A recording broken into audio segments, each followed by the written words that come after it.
writing a book can sometimes be like falling in love. You know, it really does take over everything, and you get swept away, and you get dreamy, and you're sitting at a party thinking of not her but it. Right. But it's also kind of some of the fun, isn't it? I mean, that kind of kick, that kind of whoa. So this one didn't have that for you. So well, it was a different kind of kick. You know, it was sort of. Holly and I have been together for 11 years, and we don't have what we had in those first 2 years. But what we have is something way deeper, you know, and it's more intense, in fact, than what we had, but it's most of that is under the surface now. And with this book, what I've realized in the aftermath is that it's a really, in some ways, an incredibly personal book, which I was not aware of as I was writing. And I think that feeling that I had a hold to something, I think was, I didn't realize how much of this book was influenced by watching my father die of cancer. And in some ways, Sweetland is a character who's, I felt and I feel like there's a depth to what's happening there, but I was unconscious of what was at the root of it for me. And I think that the strength of the book, I hope, comes from that unconscious thing that I was tapping into, you know. I'm hoping that that's what readers will find in it too. You know, it's not just for me. It's not a book about resettlement. I mean, resettlement is the way into a story about mortality and how we face mortality says about us.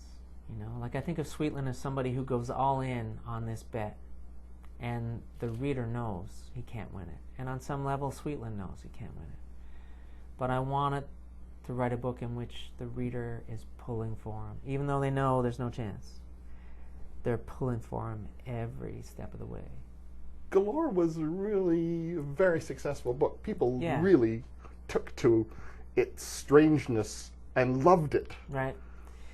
Well, I knew not only that I could not, but I didn't want to write another book like that. It felt like a singular thing, and I didn't want to repeat it. I mean, a lot of people had asked, you know, are you going to do a sequel and pick it up from the? And I thought, no, like that's a self-contained world. You know, it circles on itself for a reason. But in a bizarre way, an odd way, or some sort of way, I almost thought about this book as a companion piece, because where Galore starts in this mythical, sort of misty world where the line between myth and reality is, and between the factual world and the netherworld is almost impossible to distinguish, and then moves, that world is sort of dragged into the real world, you know, and the world of myth and superstition, all that stuff recedes.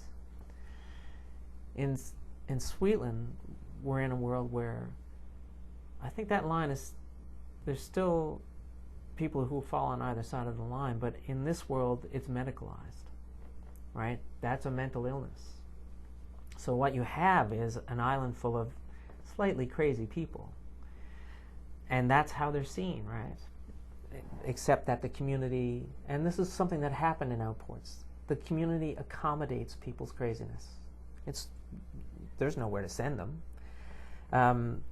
But, you know, you have Jesse being sent to the shrink in St. John's, and that. But as the book progresses, Sweetland drifts off, in some ways, into the world that was kind of the beginning of Galore, where that line becomes blurrier and blurrier. And you know, at the end of the book, that last scene, it's sort of like, it's his sort of, he's entering the unknown country, right, where, well, we don't know what exactly. And that's kind of the world that Galore's, that's where the beginning of Galore sort of comes out of the mist, you know, and this one sort of recedes into it. The book is Sweetland. I've been speaking with the author of the best-selling novel Galore, Michael Crummey, and Sweetland, is published by Doubleday Canada.